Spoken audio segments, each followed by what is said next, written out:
First off, I want to say I'm like really excited to have you. I absolutely love all of your stuff. And you are so, I think what you said. Okay, well, hello, audience. Welcome to another episode of Thrive Like a Parent podcast. I usually say that first, but I just couldn't wait to tell you that part. But today, as I'm talking to someone, you have no idea who I'm talking to. I have Derrick Cahill here, and he is like the bomb.com. And we fill out, or not we, I have my guests fill out a one sheet thing that's like just questioning like what they want to talk about or all the different things. What's their bio? This was Derrick's bio. Derrick is a stand-up comedian and social media content creator focusing on authentic and relatable parenting stories, period, the end. That was it. I fucking love that because I was literally about to say like your stuff is so authentic and it's so authentically funny and it's so humorous. And I love that you like get on there and you're just like, fuck you, other parents. Yeah, like, I don't give a shit if you're talking about me. Period. Like, I could give two shits. Like, it is so refreshing and it's so great. And I think that people are so drawn to authenticity within social media because it's something that they want. It's something that they crave. And it's something that they admire, even if it's bold and honest and at times even uncomfortable. And people can hide behind their computers and like type and say all the little comments. And you're like, oh, but guess what? I'm going to call you out. So without further ado, Derrick, I would love you to say hello to everyone and introduce yourself and tell them a little bit more about you besides the fact that you're a stand-up comedian and funny social content creator. Yeah, no, dude, for sure. I appreciate it. I don't know how I could top your introduction of me, but I'll go a smidge deeper. Yeah, I mean, I guess other than being a stand-up comedian and a content creator, I'm obviously a dad to 3 kids, and I have a beautiful bride named Brooklyn, who without them, none of this shit would even matter in the first place. Because I mean, that's really what, my whole life I used to chase like success, and to me that used to mean money. Now I'm chasing like purpose and just that like good feeling of the shit that I do. But it all comes down like, I don't think I'd have anything to chase if I didn't have like my wife and kids. So it's funny because I talk shit about children on the internet. But oh my God, I fucking love my kids so much. I would like stop a train for them. You talked about like, I get on and I just say whatever the fuck that I want to say. And even that, man, has been such a journey. It's not like I was born like that, or like I used to be super shy. I used to be very like underspoken in certain settings, like especially work settings. So in like my previous life when I had a regular job and I wasn't doing this shit, fucking making money by making videos and doing stand-up comedy, I was always like, I didn't want to rock the boat. Like my boss would say something and I'd just kind of go with it, even if it was wrong. Cause I was like, oh, I just want to be successful. I just want to be this and that. And my wife wrote these strips of paper and taped them up all over the house a couple of years ago. Cause my mission became, I want to be more irrational. I was super rational with I'm very middle of the road with everything, like whether it's politics or whatever. It's like, if you get me a Republican that I'm talking to, I'm like, oh, I can see some of those points, or a Democrat or whatever it is. Like I can always kind of find center. But I realized just how little that served me. And not in the sense of gaining anything, but just like my mental output, nothing served me. And I looked at people, and these good, bad, or indifferent examples, but I looked at people like Conor McGregor, the UFC fighter, or dare I say the name Donald Trump. And the way that they fucking carried themselves was like, I don't give a fuck what you think about me. I'm the shit. I'm the man. I'm the best fucking. And I was like, that's crazy. So I didn't set out to become them, but I used that as like a little bit of a beacon of, Derrick, why would you hold back when there are when there are people like that are crazy that talk about themselves? So for me, this whole movement that I'm doing on the internet and just kind of like the way I carry myself is this pursuit of me, like finding, first of all, being happy with me. And second of all, only being surrounded by people that accept me. I say, fuck, bitch, I talk shit about everything. And if you like it, dope, stick around. If you don't, fucking skedat, dude. I don't care. So that's me. Yep. And I very, very much appreciate that explanation and a little bit of the backstory, because in preparation to like decide where I wanted to go with this and talking with you, because I could literally just be like, I want him on the podcast so like he can make me laugh, and we can just have fun stories, and like everyone can enjoy laughing on this podcast. But I wanted to learn a little bit about you beforehand. And I landed on a podcast that you did like in 2020 where you literally talked about all of your life prior to, and you talked like prior to now, basically, of like how you've gotten to where you've gotten. And it sounds like you have a very colorful background in terms of your upbringing. And I think that it's so important for individuals to hear that message of what you're saying. And to be quite honest with you, a lot of men need to hear that. And I don't know if you can pinpoint like what was the thing, besides all the stuff on the wall that your wife did, and you seeing other, I don't want to call them outlandish, but others who honestly people would say, oh, that they're totally narcissistic. Like people who are just like fuck you, I am who I am, and like take it or leave it, right? But you looked to others, and I think that's what people do probably with you on the internet, is like they look up to that ability to just simply attempt, right, to be yourself, or have that journey of being yourself, and to be able to release, I talk about the shoulds versus the musts a lot, but like releasing the shoulds of like, I should stay in my lane, I should be or climb the corporate ladder, or I should, have the 9 to 5, I should make X amount a year to be, even we can go there like as a dad, like that is the patriarchal view of society of like the dad is the provider and the dad should like how was that journey, or what was that journey like for you in terms of how you explained it as like chasing your purpose? Like how has that journey evolved over time for you? So there's this book that I read along this kind of like self-discovery journey called The Second Mountain, and I didn't finish it because at the end it gets a little like religious-y, and I don't gravitate towards that. But the core tenet of the book was life has two mountains in it. The first mountain is this pursuit of wealth and tangible things and status symbols, so the car, the house, the job, etc. And the second mountain is when you realize that all of that shit doesn't matter. It's the pursuit of passion and purpose and things that fill you up. Like, it gives me goosebumps even talking about it, because I feel so fortunate that I don't think a lot of people get to the second mountain, right? Because, what's the number that everyone has in mind for earning? It's always six figures. That's the dream when you're 18, 19, 20, whatever it is. A lot of people never get there.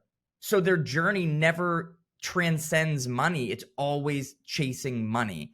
And fortunately, whether you want to pinpoint the way I was raised or getting like life lucky and making some good decisions, I was making that money when I was like 26. I got a phenomenal job in corporate America, grew for the next 5 years, became a VP of sales. I was fucking everything I ever wanted. I had a brand new truck, a beautiful house, bank account, everything. And I had my one and only ever panic attack. Like, I couldn't fucking breathe. And that was kind of like the end of that life for me. When I realized I'm sitting here, I have everything I ever wanted, and I still feel absolutely fucking meaningless. So luckily, I've always had this pursuit of like building businesses and side hustles. So about a year before this panic attack, I had started my chocolate company as just an outlet. Like, let's get back to being creative. Let's get back to building. So when I had that moment, it's funny. I had this opportunity when I was quitting that corporate job. I got within the same company. They offered me a different job for more money. And I was like, nah, go fuck yourself. And I left. And I went and did some consulting work for a little bit. But I think it's a lot of it, what it boils down to is just having the courage to believe in yourself, right? Like your brain, I think normal humans' brains, we've evolved to worst case scenario plan. If I do this, then obviously I'm going to go be homeless, right? Like, I'm going to lose everything. I'm going to be homeless. And I also, one of the strengths that someone pointed out to me is I don't always see just what I want. I know very specifically what I don't want. because of the way I was raised. I got to see what addiction looks like. I got to see what poverty was. I got to see what like poor relationships look like. So I know what I don't want. And I'm able to kind of navigate life using kind of two barometers for what I want life to look like. But it comes down to just having like the bravery and courage to take the risk. Because that's, I mean, if I look back at the last 10 years of my life, like that categorizes me. I take huge fucking risks. And sometimes they pay off, sometimes they don't, but I don't aim small. I aim big in retrospect, right? Like all these little micro risks that I took have all just been little steps on this grand journey of being where I am right now. And there's a quote from Steve Jobs. You can't connect the dots looking forward. You can only connect them looking backwards. So you can never make a decision thinking that that's going to start connecting all the next dots. You've got to like take stock for where you are and decide, am I happy with where I am? And that's where you start. Like if you're not happy, it means you got to make some serious fucking changes in the life that you're living before you can even start to build the right dot. So yeah, man, I don't know. It's just, that's it. You know, like it's been a really long journey. I'm still on it, but it's mixtures of my self-worth. What am I worth?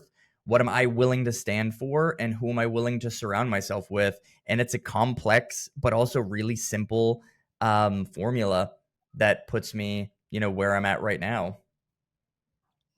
It's really true. It's complex, but simple, like at the same time, because as much as you're saying, what drives me is what I heard for you is like, am I happy or am I not?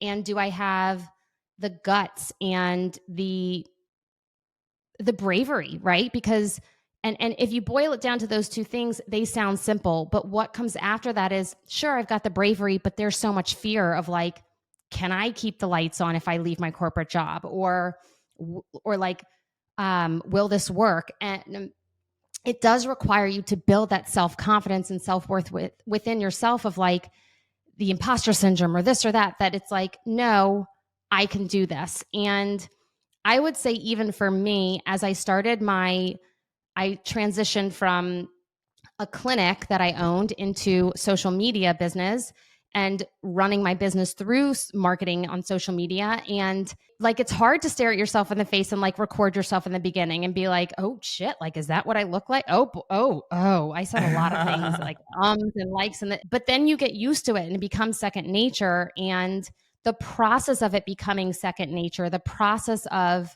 being you and putting yourself out there is, it requires to look fear in the face and be like, yeah, nope, like, not today. Like, I'm cool. Like, I got this. It's also, I think, intent a little bit as well.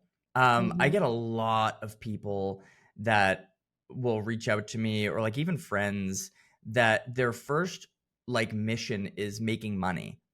And well, of course, okay, we only make money. It's you know, I'm not fucking, you know, investing, you know, I'm not doing like a nonprofit over here. Like I got bills to pay. But when I got started doing social media, one of the first things that I had to come to terms with eventually was, what am I doing this for? Am I doing this for attention, or am I doing this because I can't fucking live without doing it? And it was the latter. I cannot fucking live in a world where I'm not being creative, where I'm not talking shit about something or making fun of something, and not in a bad way, just like that's who I am. Like I need to be creative. For over a year, probably for 2 years, 3 years, I didn't make fucking any money on social media, $0. And I showed up every single fucking day doing whatever I wanted to do. And I had this really amazing moment where it's the first video that ever went viral for me. It had nothing to do with kids, nothing. I was returning a car to Enterprise, and I just recorded myself doing it because no one was answering the phone. And who I am, I was like, oh, this would be fucking hilarious. It wasn't even the thought of posting it, because by then, like, I was getting, you know, your normal early on your post, like 500 views, like nothing was fucking popping off. But I was like, oh, fuck it. I'm just going to record this because I think it's hilarious. I'm going to do it whether or not it's recording. I answer the phone, blah, blah, blah, blah, blah. Long story short, I posted to TikTok, and it went against everything that creators were telling you not to do. Like it was like a 59-second long video, and at that time TikTok do 10-second videos. But I posted it on TikTok alone. It got like 30 million views. Instagram was a shitload of views. I was on radio stations, not me, but like they were playing the clip on radio stations, and I got this first taste of attention on the internet, right? And it's like at the core of what I do as like an entertainer, performer, whatever you want to call me. Of course, the downwind of what I do is like, yeah, hopefully one day people pay attention to me. Like I love making people laugh. Hopefully people show up. So I'm sitting here looking at fucking 25 million views. I went from like 4,000 followers to 100,000 followers in a week. And I sunk into this like little micro depression because it's like, how do I keep this? How do I keep this? And I think you see it. I think you see it a lot with content creators that find attention, and then that becomes their entire shtick on social media over and over and over and over and over again. But hit a dopamine. Yeah, but fortunately, again, dude, like it's such like divine timing that I keep seeing in my life of how things have worked, because I had enough experience in my life of the shit that I wouldn't do anymore, what I wasn't willing to negotiate for myself anymore. And I looked at these videos for the enterprise thing, and I made a very conscious decision. Fuck these people. I'm not doing this. Like, I'm not what am I? I'm like 30 years old at the time. I'm like, I'm not going to go answer fucking phones at stores. Like, I have a family, bitch. Like, this is not the creativity that I yearn for. This was a dumb moment. I happened to be right place, right time. I answered the phone. That's not the content that I aspire to create. And I had to stare attention in the face and tell it to go fuck itself. And I kept doing what I wanted to do. And the rationale in my head was, you know what? If these people fucking like me, they'll stick around. If they don't, they would have fucking left eventually anyways. So I just got back at it. And it's coming face to face again with like, you get this video, 25 million views, and then the next one you post is 1,000 views. And then the next one you post is 1,000 views. But it all comes back to the beginning. What do you do it for? Are you doing it for the views and money? Or are you doing it because you can't fucking live without it? And to this day, such a good one. To this day, I do it because I can't fucking live without it. And that's the biggest difference with people that come to me. They want to talk about money and algorithm and views. And I feel so bougie when I give them the answer, but I always give them the same answer. It's like, bitch, I have never cared about the algorithm. Does it piss me off sometimes? Sure.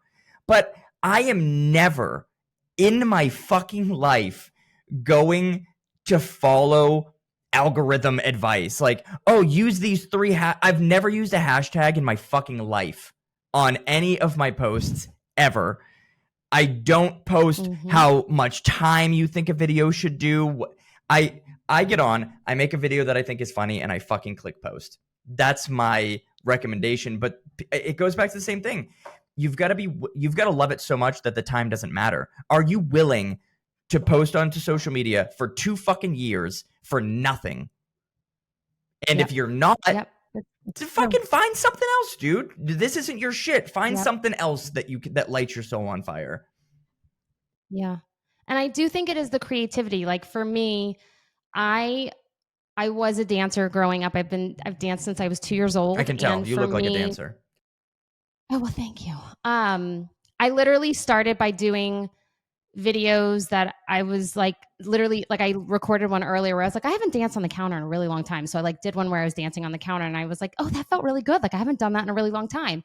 And for me, I like craved as a little girl being on stage, and people used to go up to my mom and be like, is that your daughter? And they like didn't know me. They'd be like, I was watching your daughter the entire time, like in the back row because of her smile. And it's something that I like crave and needed in my life. Like I needed an expression, a way to have that self-expression, or it's almost like performing for me is my way of creating. And it's a way for me to get out my creative side of my life. And the journey was so personal for me, and it was such a beautiful outlet. And you're totally right. Like you can't worry about the algorithm. You have to just simply be yourself. And that's what'll draw in the most authentic community too, is like they are making a choice to follow you because they like you and they enjoy you, and it's not because you're like, well, let me tell you how you're going to Yeah. make money, or And let me tell you it's this not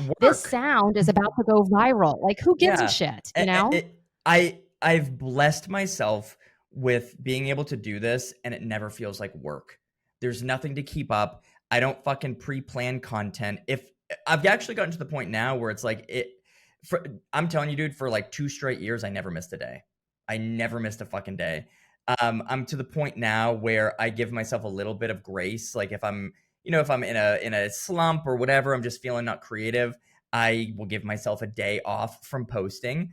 But yeah, man, it's just fucking doing the shit that lights your absolute soul on fire. And it's funny. You talked about like the journey of like where I started, where I am. I I quit comedy at one point, like full-fledged, stopped being creative, um, to go do corporate America. I closed up one of my little side hustles that I started. I stopped doing comedy. I stopped doing a podcast I was doing. I wasn't posting anything. I wasn't writing. And I think that's what led to this like breakdown that I had when because I think it's like such a life stop sign that says you've chased the wrong thing. And one thing that I've always been very fucking good at, and it's it hasn't made for the easiest life sometimes, is I've always listened to myself, like that inner feeling. Like when I feel like something is off, like someone's fucking me over or I'm not being whatever, I've never been able to continue. There's something in me that just quits it. It's like, absolutely not. I'm done. I'd rather fucking struggle and figure it out than spend another day here. And that's effectively what happened at that job that I had. Is I reached that stop sign.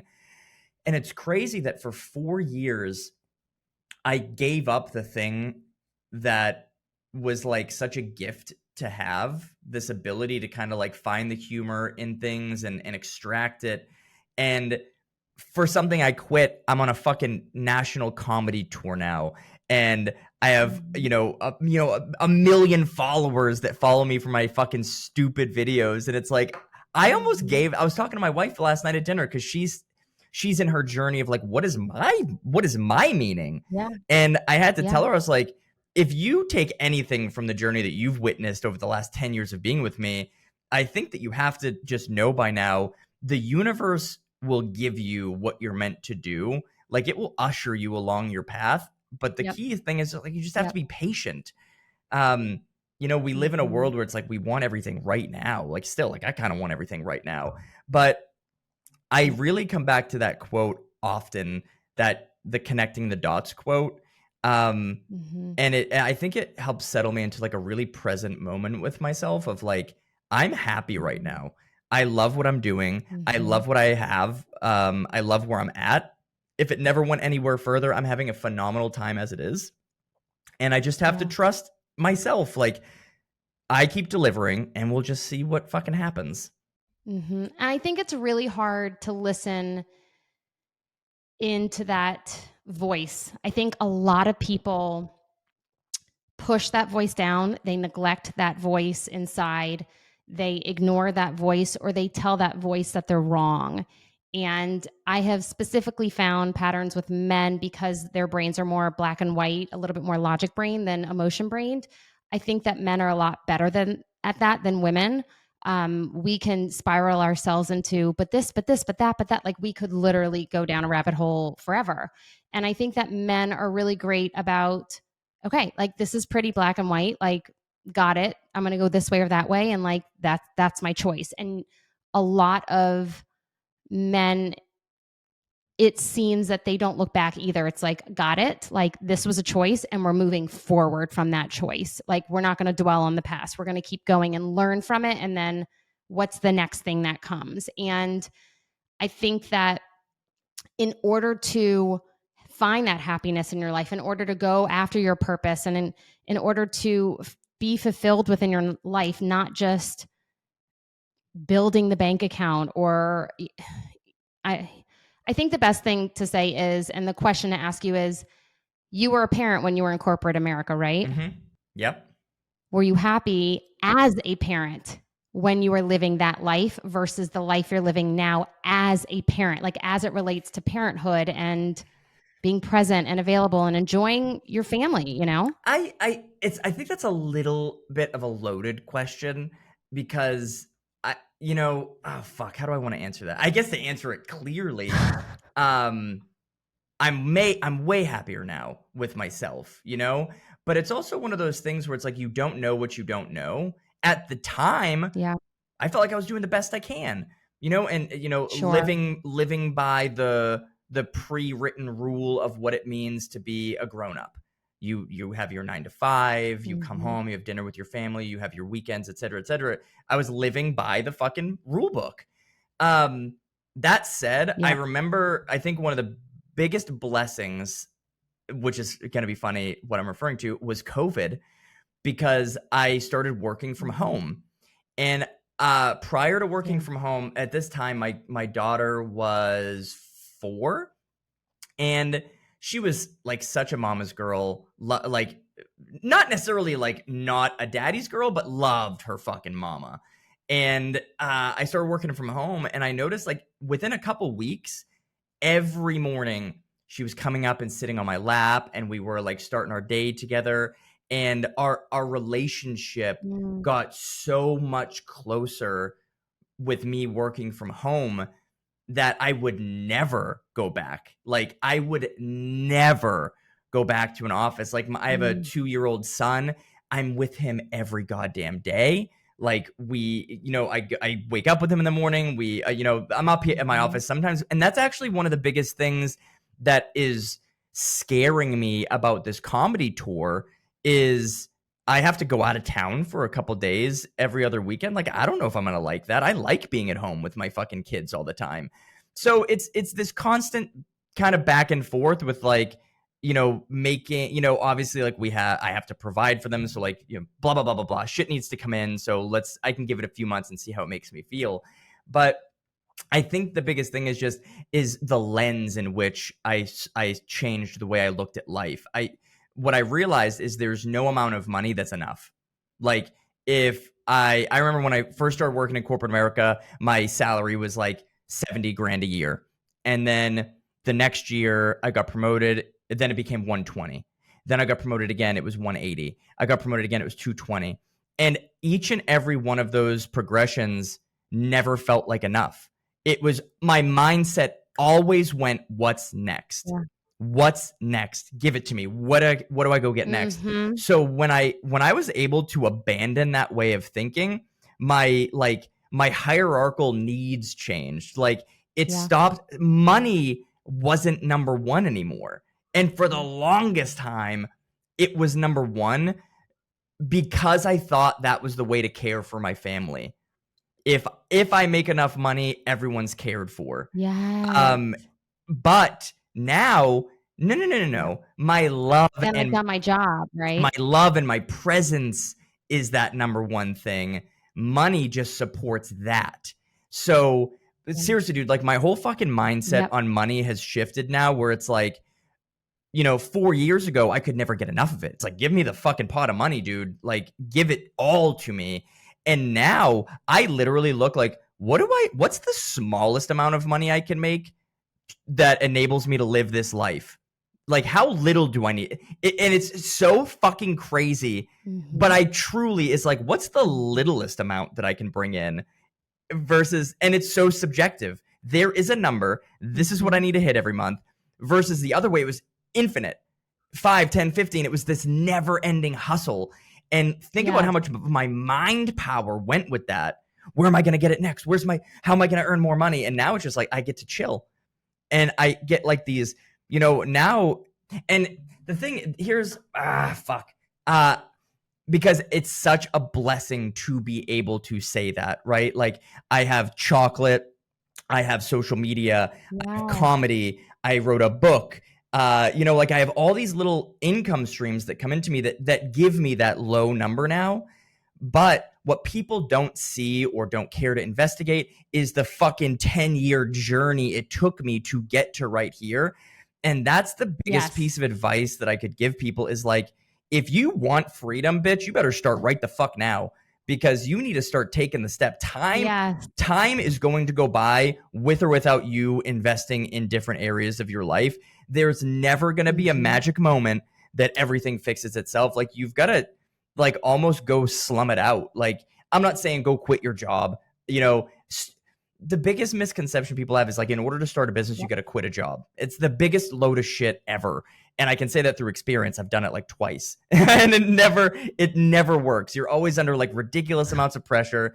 I started the chocolate company and I worked at corporate America for like a year and a half after I started it. And it like financed my chocolate company and it enabled it to like get its legs under it.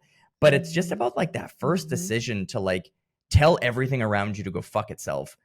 And that has to be somewhere in those first early steps is like, I don't care what fucking grandma says to me, my auntie June, get the fuck out of here. You're not paying my bills. Like, you need to get out of my way. I love that you talked about your book and your chocolate, because underneath your own bio that you wrote for yourself, I wrote also children's book author and Wicked Bold Chocolate, which I was like, shut the fuck up when I saw that on your link.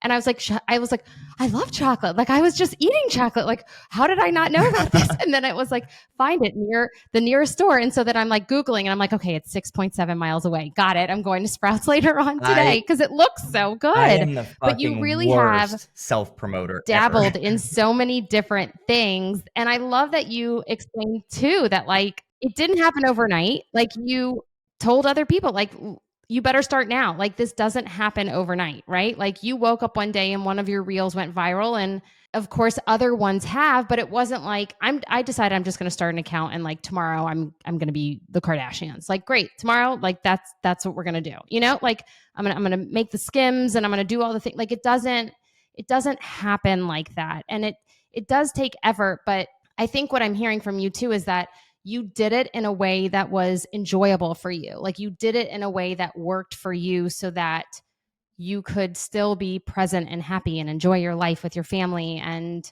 still talk shit about everyone and do all the things that you really enjoy doing. Yeah, dude. I think, but isn't that the definition of like authenticity, right? Like, you can't fake being authentic. So as much as it's, you know, it's one of the reasons that I don't, it's hard to give people advice because it's literally just like, I don't know, be your fucking self, you asshole. Like, just go find, you know, find the things that you can do naturally. Because I couldn't duplicate this again, you know, like, I mean, well, hold on, not that I could go start another little company or whatever, but it's built on the back of like the morals and like the ethos that I've built about myself that people now know about me. But it's just such this like organic process. I couldn't have told you 5 years ago that I'd be here today. I couldn't have told you a year ago. Dude, Brooke, 3.5 months ago, maybe 4 months ago, I told my wife I was quitting stand-up comedy. I was like, I'm going to focus on videos. I'm going to get into acting. Fuck stand-up comedy, because the grind is so much different, right? Like, I can go 2 years and make videos that do whatever the fuck they do, and I get to just shut my phone off and like go on my couch and sit next to my wife. Stand-up comedy, I did that grind when I was 20, 21, like going out to open mics and staying out till 1 a.m, getting stage time. You know, at 34 years old, I was like, all right, bitch, like, I don't like to stay up that late anymore. And like, I was driving to like Dallas and Fort Worth, and it's like, the juice is just not worth the squeeze here for me. So literally, dude, as if the universe was like, haha, fuck you. These 2 comedy clubs in Phoenix and San Diego, the same owner, were like, hey, Derek, we'd love to build an event around you. Are you interested in coming out and doing a couple of shows for us? And I was like, well, son of a bitch. Because I love stand-up comedy. I was like, well, I'll do stand-up if I can like skip the shit that I had to do again. And yeah, dude, like, I said yes to those 2 clubs and I started writing a show, and I was like, dude, the show is fucking dope. I should do more of these shows. And this is just such a crazy testament to like how fucking insane I am. But I randomly, no process at all, I just picked 20 cities. And Wow. I picked cities and dates, no secured venues. And I made a TikTok video and I was like, guys, I'm going to do a comedy tour. Do you want to come to these shows? And I put a Google form and I had like 2,000 responses on day one. And then I took those responses and then I started shopping clubs. I was like, hey, Boston, I have 200 people that want to come see me. Can I book a spot with you Saturday, fucking That's April awesome. 18th or whatever? And about halfway through this process, a comedy agent reached out to me because one of the clubs had been like, yo, there's this dude fucking self-booking a tour. You should get in touch with him. And now I have a comedy agent that is That's booking me shows across the country. Like, he called me yesterday. I got five more shows.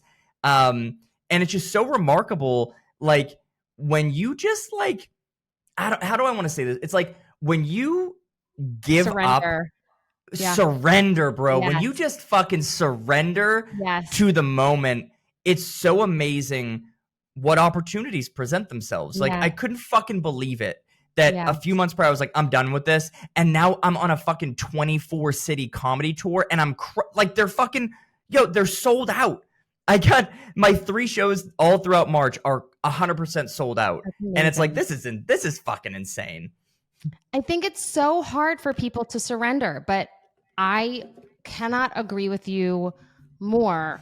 I had to listen to my inner self to decide that I was done with my first business and release that. I had to listen to myself to be like, no, this is what I want to do next. And I got to tell you, like, my family was like, what the fuck are you doing? Dancing on your countertop? Like, what are you doing? Like, you look batshit crazy. And I was like, Brooke, you need us to go see a Brooke. I was like, I don't care. Like, I was like, I'm going to just trust, like, you need to trust the process because I'm trusting the process. And like, I know what I'm doing. Like, I don't need to explain it to you. I don't need you to understand. Yep. Like, I know what I'm doing over here. And this feels good to me. And if you trust your path and you surrender, it allows you to find like your deepest purpose, and it allows you to be exactly where you were meant to be. It really, really does. But it requires a lot of trust, a lot of trusting rewiring of yourself, the brain. Yeah, grit. like literally rewiring your brain. Yep. To come out of being addicted to money, like a fucking addicted to it, I had to start literally telling myself, like convincing myself that I live in abundance. I started saying that to myself. I love that. Because, as I gave up so much money, like so much guaranteed money, that I had this savings account that I was accustomed to, and that's fucking gone. That was gone for for the last year and a half. I've exclusively worked for me. Yeah. And that's come with high months. It's come with low months. Yeah. Everything has worked out every single month for a year and a half. I've pulled it off. And it's been such a cool process to go through, to just really surrender and trust myself and be like, I would repeat, we're living in abundance. We're living in we just went and took a trip to Denver, like a vacation. Fucking very expensive, but I was like, bitch, I live in abundance. I'll get that shit back. And it's, so it's you just gotta let yourself go. You have to, though. To a point, no one to hold them, no one to fold them. No one to hold them, no one to fold them. Yes. I think that might be the most difficult part about trying to be successful on the internet of all places, especially like looking, like, first of all, I didn't start making any money on social media until like middle of last year. So and I don't know if I'd hit him. I was at like 800,000 followers maybe. I bet you people looked at me and they're like, yo, he's balling out of control. It's like, no, motherfucker, I'm broke as shit. Like, you're seeing my hustle. Like, you're seeing like the good old days right now. I think a lot of people skip getting their house in order before they go try to build like how they're going to make their money. Right. Like, and there's so many variables. You're in a toxic relationship, or you let your fucking family tell you what to do, or blah, blah, blah, blah, blah. It's like, you gotta fix that shit first. And then you have the opportunity to like go build. But it's like, you can't build a fucking house on quicksand. Like, you gotta get some sort of foundation going first. Absolutely. 1000%. Okay. I have like spitfire questions that I want to ask Let's you. fucking go. Okay. Okay. They might not be fast questions, but I want your worst parenting moment. I'm totally putting you on the spot. Oh shit. I know. I don't know. I have a general theme of worst parenting moment. And that is I fucking suck when it comes to responding emotionally. Right? Like, you know, pick your poison of a certain, you know, daughter spills a glass of water, son fucking whatever, dude, like it sneaks a video game a little bit later. I am terrible I can at totally that. see you responding like, what the fuck? Like, what the Oh fuck? yeah, it's maybe octave my voice a little, like what are you doing? And it's like, yeah. My redeeming quality is that I'm very fucking good at apologizing. There But you go. Repair.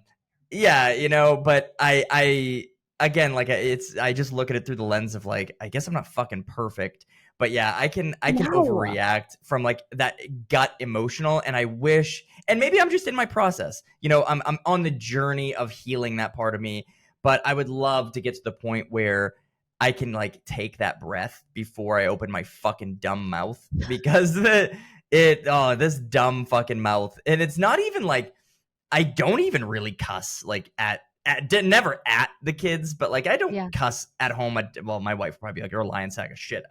I'd say more bad words in general conversation than I would ever do out of anger. But it's just those moments of like raising your voice, and you know, sometimes I think I undervalue the dad voice. You know, like especially to like my 7-year-old daughter. Even like my 14-year-old son. It's like I can be intimidating. And I don't ever mean to be it, but it's like that fucking gut is just like, ah! And then I have to be like, I'm sorry, my bad.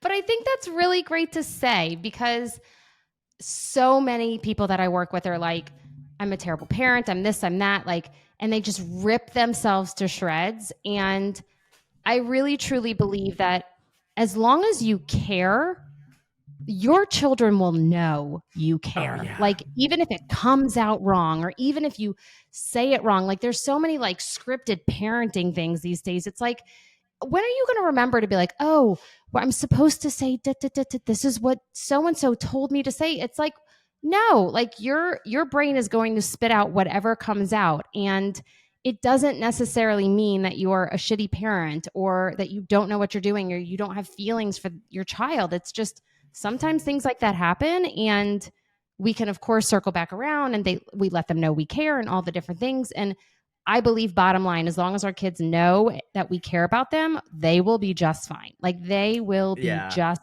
fine, you know? Even if we say a few curse words every now and then. Yeah, raise your voice a little bit. You know, for me, I think I've diagnosed where that comes from for me a little bit, which is for fucking whatever reason, I align intent to what, like, I prescribe the intent, and it's always some fucking negative intent. Like, you know, my 2-year-old will fall and no one saw what happened. I'll be like, Ophelia, why did, I'll automatically like, why did you XYZ? And she'll be like, I didn't. And it's those moments that I fucking regret the most. And they're always resolved within fucking 5 minutes. Like, because I'll say it and I'll be like, oh, Derek, you're a fucking dickhead. And I'll bring myself back down to earth, and I'll be like, you're right. I'm sorry. Tell me what happened. It's like, boop, boop. Yeah. It's just a little like check. It's just like a little, oh, okay, got it. Like, now I know where I need to be. Got it. Favorite, I got this because of all of your funny videos. I want to know your favorite home DIY project that you've done in your house. And then I want to know your least favorite. So all of them are my the fucking bane of my existence. I just don't do them. I like just literally let my house like like the lining around my garages for like the humidity coming in or the heat. It's like all cracked. I'm like, well, we'll get someone will get to that eventually, but it's not going to be me. Yeah, I fucking, I love working with my hands. Like, I love getting and I fucking love it. My dad was like a laborer dude. Like he was in the trades. He did heating and AC and shit and plumbing, and he was always working at the house. So I got to see that a lot in like my younger years of like him being a fucking DIY. So it's like, oh fuck it, maybe that's where it comes from. But I love getting my fucking hands dirty. That said, I'm just not good at a lot of shit. so it's usually a lot more frustrating. My least favorite DIY project, probably when I lived in my house in Florida, there was a storm that came through and flooded my master bedroom, and I decided I'll fucking redo my entire goddamn master bathroom and bedroom. And I did it. I mean, I put it back together. I did it, but it was so fucking janky, dude. Like, I did texture on all the walls. And one thing when you're doing texture on the walls is you're supposed to take what's called a knockdown tool that kind of like scrapes it all down and makes it like that nice texture. I never knocked it down. So what I effectively did was make a room with fucking razor blades all over the wall. They were all just super fucking pointy pieces of plaster. And I paid for it because I sleepwalk. And I was having a sleepwalking episode, get up and fucking sprinted into this fucking wall of needles and just completely scratched half my face. So for like 2 weeks, I just looked like I'd been in a fucking vicious cat attack. And my favorite DIY project, probably I built my fence at my house in Texas here. And I just fucking knocked that out of the park for the most part. Like, you know, it's falling down a little bit on that fence. I did because it's falling down in one point. So I had to DIY my DIY project. But it's fucking good, dude. I'm keeping it. Right now, I'm in the midst of another one. I'm digging a trench from my backyard to my front yard because we're the high point in our property. And whoever fucking invented and installed the gutters on our house, it just is washing out our retaining wall. So I have to like fucking migrate. But dude, here's the thing that it will always come down to for me, and I don't think this will ever change. I think you give me all the fucking money in the world. My tenet is like I love working with my hands, so I will always want some hand in the project. But if I went and got someone to do this, what I have to do, it would probably be like $8,000. I'm going to do it myself for probably like $1,000. Yeah. And I will just never be able to pay someone 8 times what it cost me to do myself. I wish I could do that. I am very good with like knowing how to do things, especially for me being a solo parent. And especially in the beginning of my solo parenting, I was like, I'm going to do this. Like, I'm going to fucking do this. And I'll never forget it. During COVID, Charlie's chain came off the bike and I was like, I'm going to do like, this is easy. Like I can figure this out. This is no joke. Like this is absolutely, I was cursing. I was screaming at the bike. I at least worked on it for 45 minutes and I was like, this is bullshit. Like, how can I not figure this out? I go on YouTube, how to figure out how to put the chain back on the bike. This is not a joke. A 6-year-old, like a 6-year-old on a YouTube video, a 30-second video was like, look, this is how you do it. And I was like, if a 6-year-old can do it in 30 seconds, why is it taking me 45 minutes?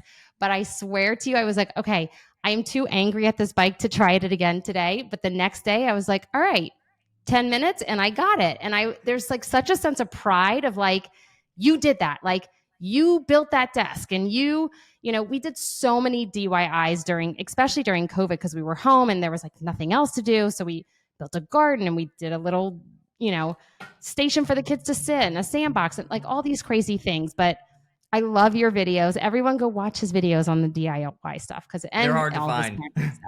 It's fantastic. Okay, I want you to tell everyone where they can find you, including your chocolate. I know your book is on Amazon, and I know your link is now on your page for your chocolate, but just tell everyone where they can find you.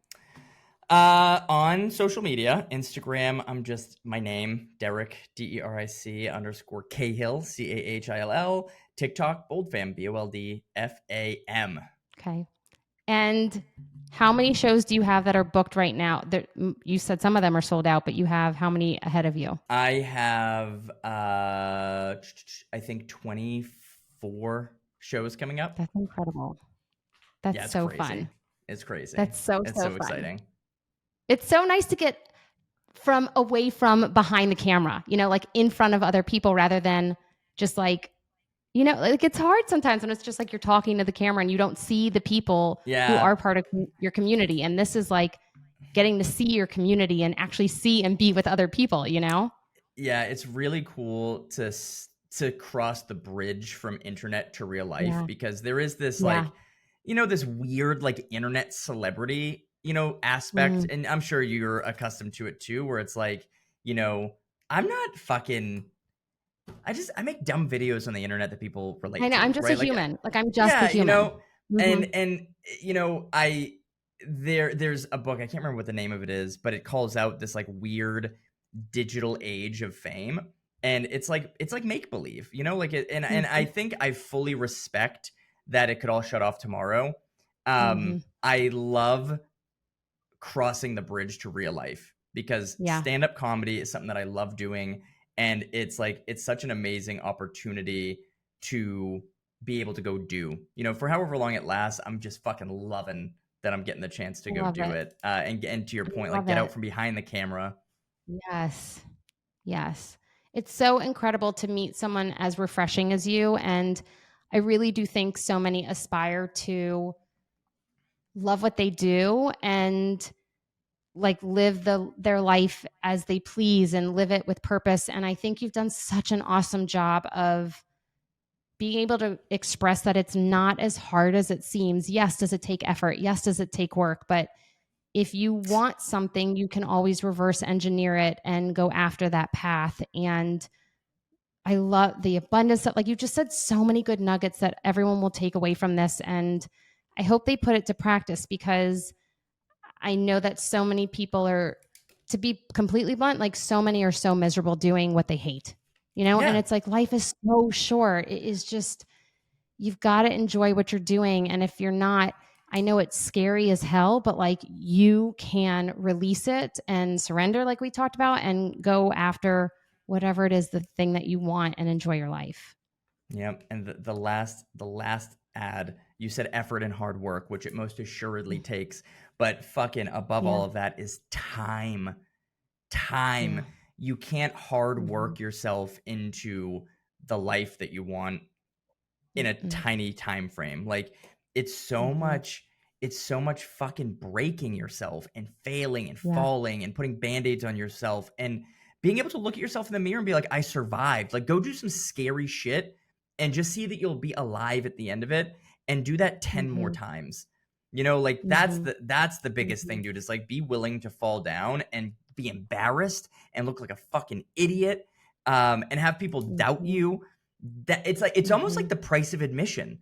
If I could say, it's like Mm-hmm. you got to pay the price to live, and I Yes. hate that exists. I fucking hate that exists. Yeah. But you Yeah. do, like everyone wants to live whatever the fuck their life, whatever their dream is. Yeah. Everybody wants it. If you asked 100 fucking Yeah. people, hey, do you want to live your dream life? 100 people are going to say yes. If you follow up with them in 6 months and ask them what behaviors have you changed about yourself over the last 6 months, you're at fucking one person probably. And Yeah. that's the hard pill It's to true. swallow, is that, and I'm sorry, I'll let you go after this, I promise.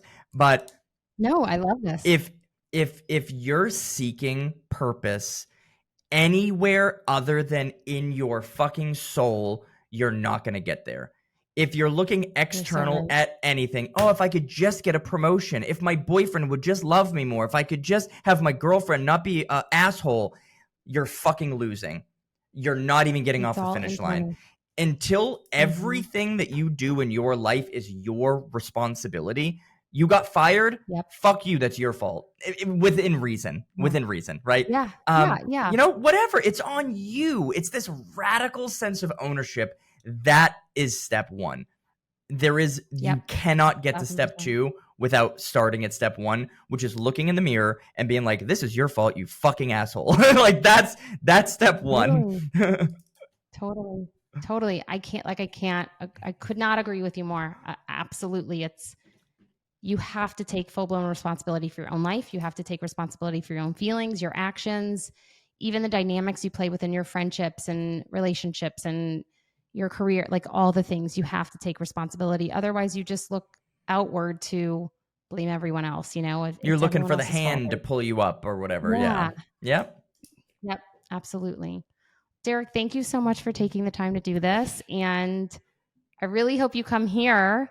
I would love to see you in Where are you? person. I'm in Austin, Texas. Oh, dude, I can't believe I know. I I'm know. And doing. I actually was just in Dallas last week. Oh yeah, I don't know how far Houston is from you. I think that's a drive, but I'm Houston. Oh well, fuck, it's sold out It's not anyways. that bad. It's like 2-3 hours. Yeah, it's sold out though, because like fucking, of course it Oh, is. right. I'm sure That's I'll do amazing. Austin. Austin's so local. I'm sure that I could get down and plan an Austin show soon enough. You But have dude, to. thanks, That'd be amazing. thanks for having me, dude. Thanks for reaching out and putting me on here. I love, dude. It's funny how funny I am on the internet, like, and how like. This is the shit that lights my fucking soul on fire. Oh, good. I Is love like that. talking about the journey and helping other people Yes. realize it's really not out of reach. It's just you gotta fucking start putting the Legos together, bro. You got the Legos, just gotta start stacking them. Yeah. And I of course will bleep this out because everyone in my community already knows, but I don't know if you know my personal story, but my husband took his own life. And I believe it was because he was so unhappy with the life that he thought like the life that you were like, I had a panic attack and I'm done.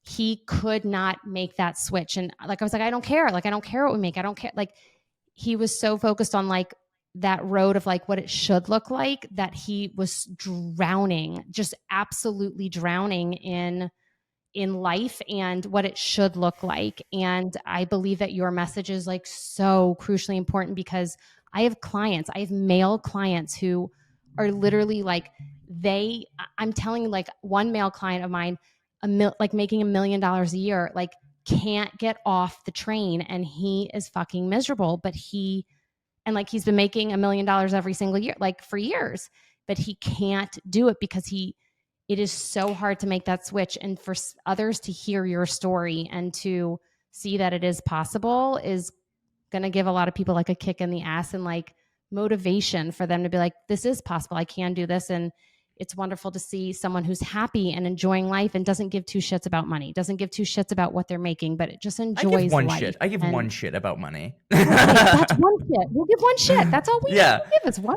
shit. Dude, it's totally fine. I'm telling you right now, I think that it would be a great recommendation, that book, The Second Mountain. I think it really well articulates that feeling of how to move past it. That could be an asset. Yeah. But yeah, dude, I mean, that shit is so fucking sad, dude. I'm so sorry to hear that happened to your husband. Like, it got me a little emotion, like hearing it, because it is, dude. It's like such a waste of, it's such a waste of fucking life to chase the shit that is all made up to begin with. It's all made up. All imaginary. It's all some fucking piece of shit asshole created the corporate ladder and said, if you don't get on this corporate ladder, you're a fucking worthless piece of shit. You're worthless, right? And yeah, dude, like so many people let that become their reality when it's, I remember I had this very fucking visceral moment in my life where I finally realized that the people that were giving me advice or the people that were giving me feedback, I would never go to them for advice ever. And it helped me just reframe these people that were making me feel like a piece of shit were actually people I never aspired to become in the first place. So it enabled me to like start backing out of myself and looking at myself a little bit higher and getting the fuck off the train and making my own train. I'm going to make more money this year, Brooke, working for me than I ever fucking would have imagined working for anyone else. And the money I'm making isn't at the cost of my fucking relationships or my mental health. Yes. As a matter of fact, the money I'm making it's all just fuel. It's all fuel for me. There's nothing else. And it's fucking amazing, dude. And I feel I'm not a religious way, but I feel so fucking blessed and fortunate to be here. But it started with my fucking brain, dude, like that fucking mindset.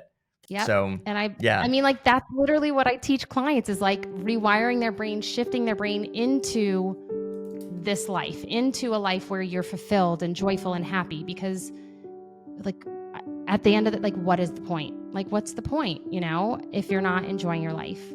And I really, really, really can't thank you enough for sharing this side of your journey and along the way being funny and comical and all the things. So I am such a huge fan, and I'm so thankful you did this.